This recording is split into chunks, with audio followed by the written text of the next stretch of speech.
وإذ قال الله يا عيسى ابن مريم أأنت قلت للناس اتخذوني وأمي إلهين من دون الله قال سبحانك ما يكون لي أن أقول ما ليس لي بحق إن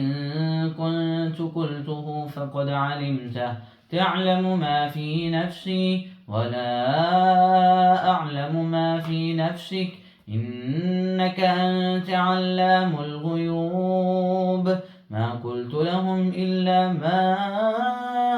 أمرتني به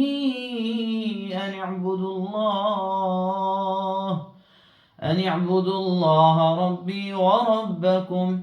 وكنت عليهم شهيدا ما دمت فيهم فلما توفيتني كنت أنت الرقيب عليهم وأنت على كل شيء شهيد إن